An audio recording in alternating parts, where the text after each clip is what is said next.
स एवायम् भूत्वा भूत्वा प्रलीयते रात्र्यागमेव पार्थ प्रभवत्यः रागमे।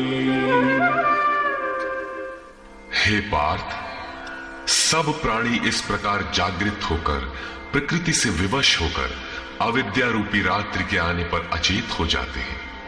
वे नहीं देख पाते कि हमारा लक्ष्य क्या है। दिन के प्रवेश काल में वे पुनः जागृत हो जाते हैं।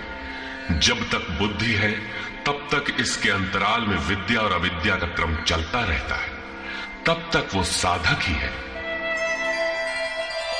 परस्तस्मात्तु भावोऽन्यो व्यक्तो व्यक्तात् सनातनः यः सः सर्वेषु भूतेषु नश्यत्सु न विनश्यति।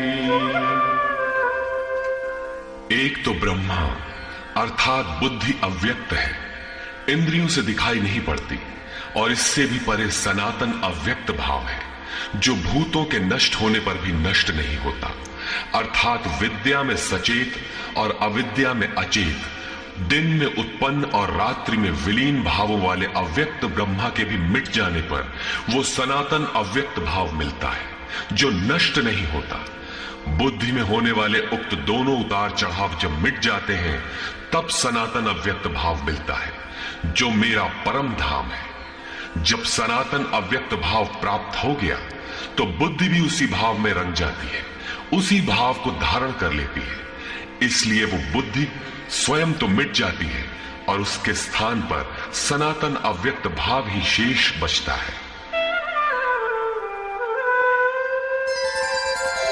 अव्यक्तोऽक्षर इत्युक्तः तमाहुः परमां गतिम् यं प्राप्य न निवर्तन्ते तद्धाम परमं मम।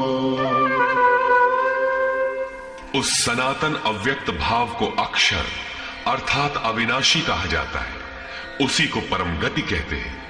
वही मेरा परम धाम है जिसे प्राप्त होकर मनुष्य पीछे नहीं आते, उनका पुनर्जन्म नहीं होता। इस सनातन अव्यक्त भाव की प्राप्ति का विधान बताते हैं। पुरुष स पर पार्थ भक्त्या लभ्यस्त्वनन्यया यस्यान्तस्थानि भूतानि येन सर्वमिदं ततम्। पार्थ, जिस परमात्मा के अंतर्गत संपूर्ण भूत है, जिससे संपूर्ण जगत व्याप्त है, सनातन अव्यक्त भाव वाला वो परम पुरुष अनन्य भक्ति से प्राप्त होने योग्य है। अनन्य भक्ति का तात्पर्य है कि परमात्मा के सिवाय अन्य किसी का स्मरण न करते हुए उनसे जुड़ जाए। अनन्य भाव से लगने वाले पुरुष भी कब तक पुनर्जन्म की सीमा में है और कब वे पुनर्जन्म का अतिक्रमण कर जाते हैं, इस पर योगेश्वर कहते हैं।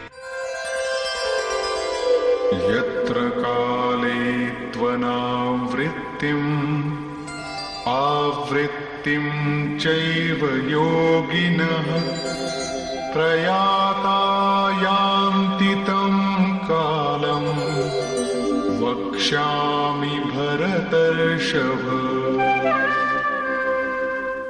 हे अर्जुन, जिस काल में शरीर त्याग कर गए हुए योगी जन पुनर्जन्म को नहीं पाते और जिस काल में शरीर त्यागने पर पुनर्जन्म पाते हैं, मैं अब उस काल का वर्णन करता हूं।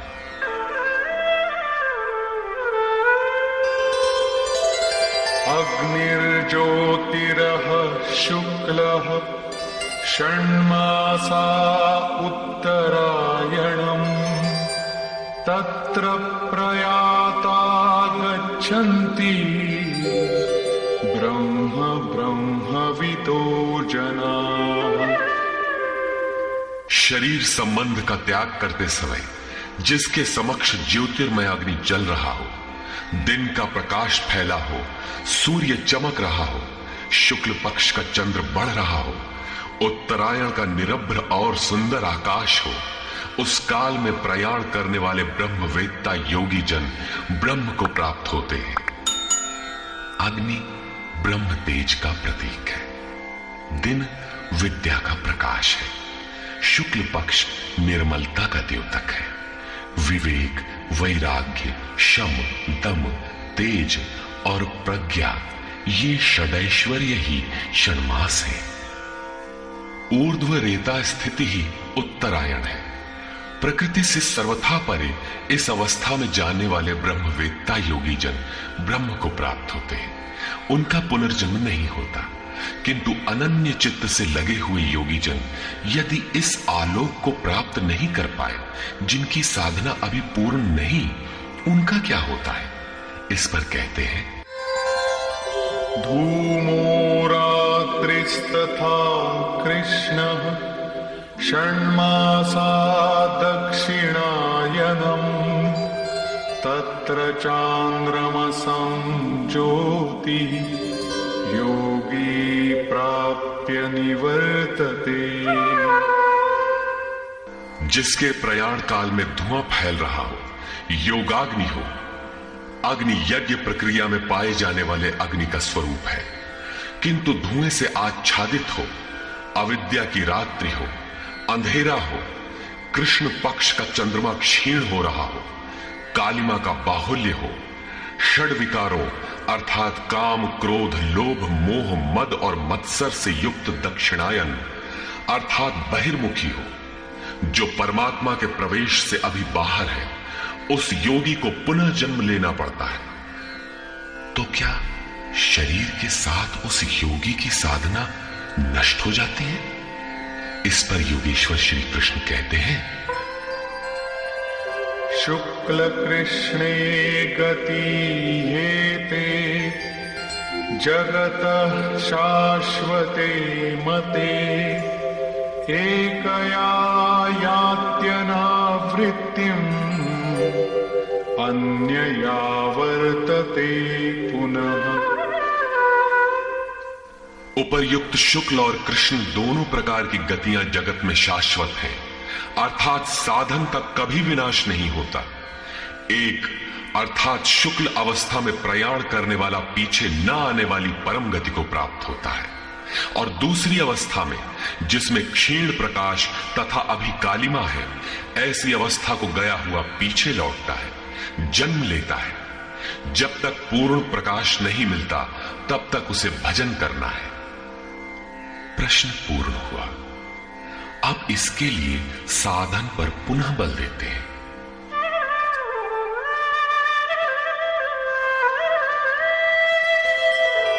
नैते स्मृति पार्थ जानन् योगी मुह्यति कश्चन तस्मात् सर्वेषु कालेषु योगयुक्तो भवार्जुन। हे पार्थ, इस प्रकार इन मार्गों को जानकर कोई भी योगी मोहित नहीं होता। वो जानता है कि पूर्ण प्रकाश पा लेने पर ब्रह्म को प्राप्त होगा, और क्षीण प्रकाश रहने पर भी पुनर्जन्म में साधन का नाश नहीं होता। दोनों गतियां शाश्वत हैं। अतः अर्जुन, तो सब काल में योग से युक्त हो, अर्थात निरंतर साधन कर।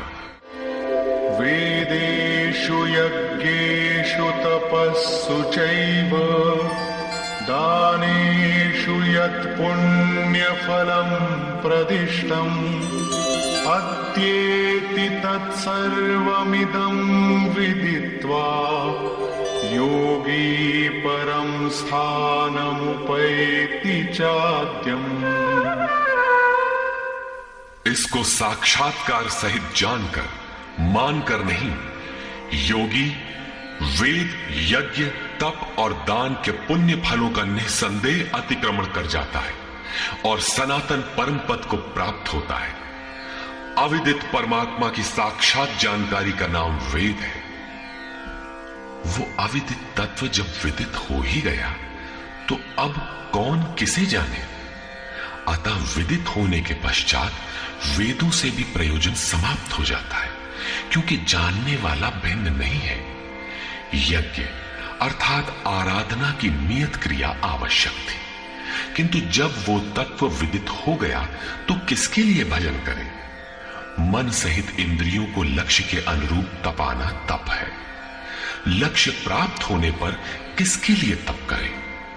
मन, वचन और कर्म से सर्वतोभावेन समर्पण का नाम दान है।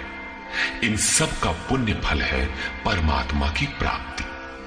फल भी अब विलग नहीं है, अतः इन सब की अब आवश्यकता न रही। वो योगी यज्ञ, तप, दान इत्यादि के फल को भी पार कर जाता है। वो परम पद को प्राप्त होता है।